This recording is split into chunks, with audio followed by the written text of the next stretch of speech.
Pentápole, P-E-N-T-A, acento agudo, P-O-L-E, Pentápole.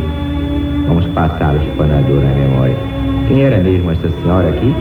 Pentápole. Quem era Dona Pentápole? Perfeitamente, não era senhora nenhuma. Era o nome da província onde se achavam as 5 cidades destruídas pelo fogo que desceu do céu: Sodoma, Gomorra, Adama, Seboim e Segor. Onde é que aparece mesmo esta narrativa impressionante? Exatamente, logo no princípio da Bíblia, na Gênese de Moisés, capítulo 14, no Velho Testamento da Bíblia Sagrada.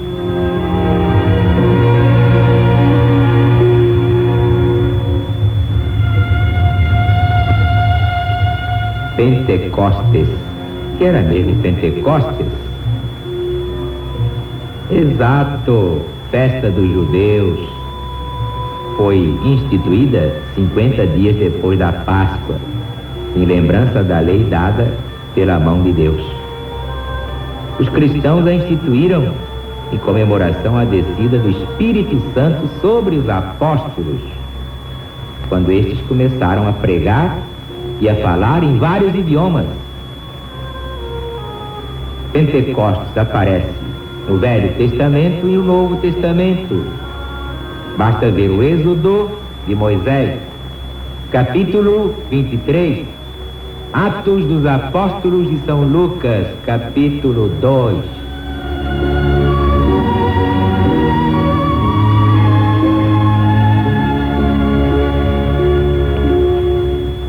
Pérea. O que é que significa mesmo esta palavra Pérea? P-E-R-E, acento agudo, I-A, Pérea.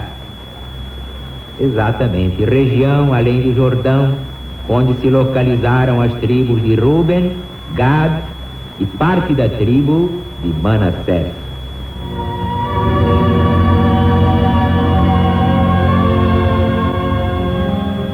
Altar dos perfumes. O que significa mesmo isso, hein? Isso todo mundo sabe. O altar dos perfumes servia para oferecerem nele continuamente os crentes seus aromas a Deus, e vários aromas, cada qual mais fino. Estava o altar dos perfumes na primeira parte do tabernáculo, exatamente diante do véu que separava a arca da mesa dos pães da proposição e do candelabro de ouro. Quem é que faz uma descrição perfeita, minuciosa do altar dos perfumes? Exatamente, Moisés no Êxodo, segundo livro do Pentateuco. Basta ver o capítulo 25, daí por diante. Depois vem o 35, vem o 37, mas é até uma descrição minuciosíssima, mostrando o valor dos perfumes que serviam para a adoração do Senhor Deus naquele tempo.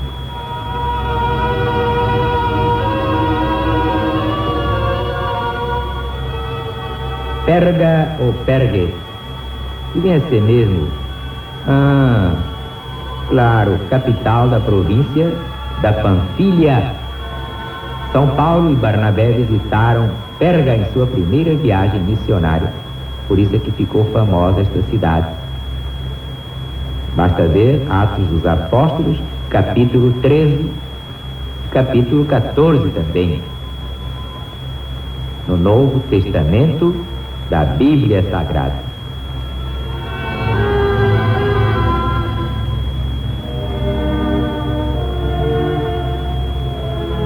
No Velho Testamento aparece uma palavra peso com uma significação específica muito importante. Peso.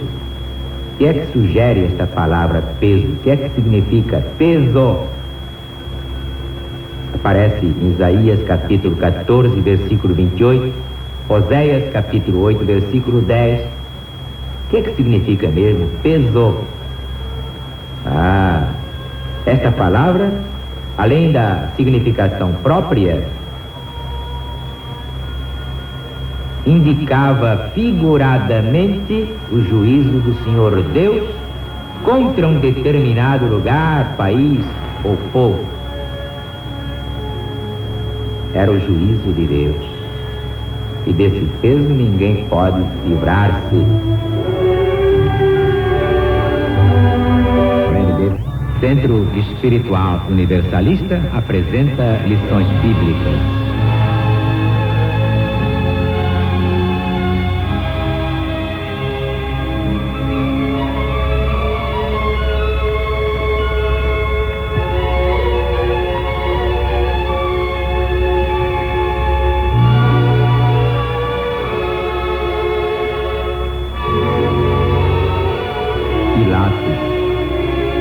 Quem foi mesmo Pilatos?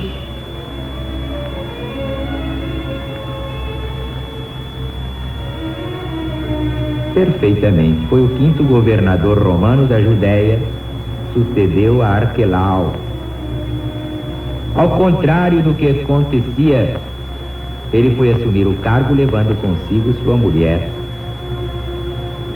Logo à chegada entrou em choque com os judeus, devido a seus soldados terem entrado em Jerusalém conduzindo suas insígnias, quando o costume era conservá-las fora. Em seguida, mandando empregar dinheiro sagrado na construção de um aqueduto, houve ainda por parte dos judeus um protesto tremendo, seguido de amotinação.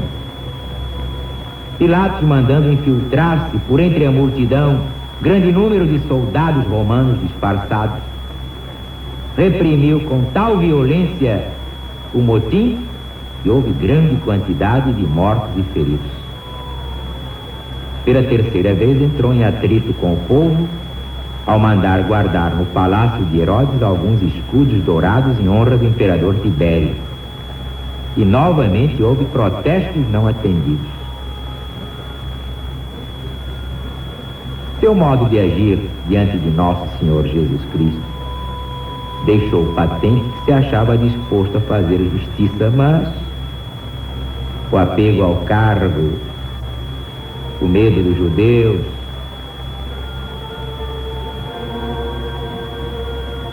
tudo isso o impediu por interesse próprio, porque não queria ser acusado diante do imperador.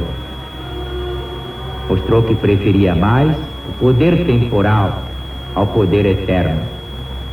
Assim, acabou mandando crucificar o Cristo de Deus, embora proclamando a sua inocência, que não havia mesmo nada contra Jesus.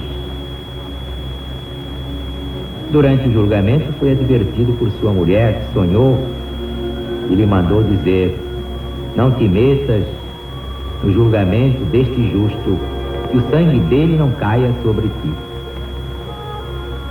Então Pôncio Pilatos procurou acomodar a sua consciência dentro de uma bacia com água, lavou as mãos, ato pelo qual julgou fazer recair a culpa da condenação do Cristo sobre os judeus.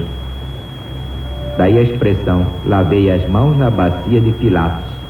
Mas isso não isenta ninguém de culpa. Isso é um ato de covardia. Por isso, Pilatos passou a história como um juiz covarde. Ficou com as conveniências mundanas e não teve coragem de fazer valer a força da verdade pelo poder da justiça. Resultado: foi chamado a Roma em consequência de queixa contra ele formulada pelos samaritanos. O que é que aconteceu? Pilatos foi banido para Viena, ao sul da Gália, e ali se suicidou. Assim terminam todos os indivíduos que não aplicam a si mesmos a justiça de Deus.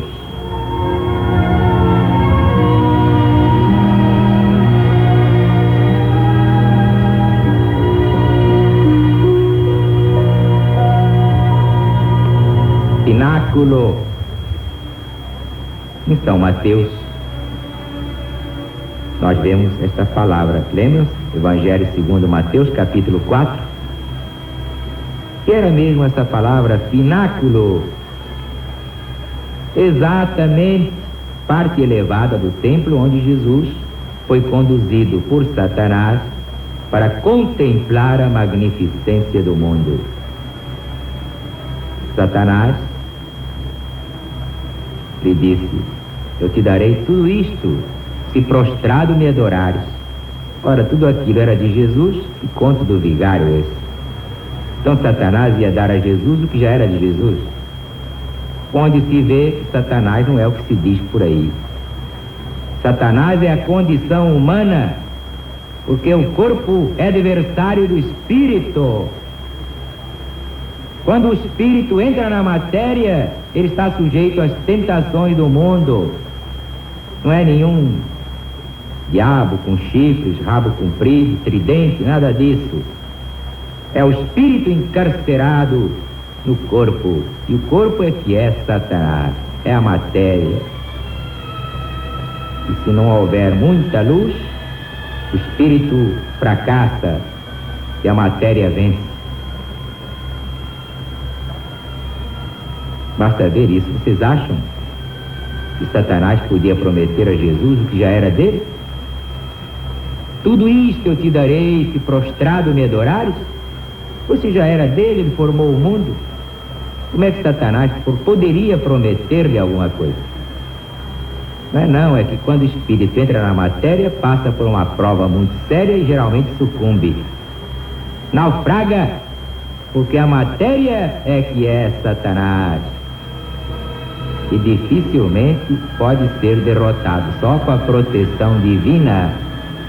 Daí a recomendação do Cristo: repetidas vezes orai, vigiai, para vencerdes as tentações do mundo e da vossa matéria. Louvado seja Deus.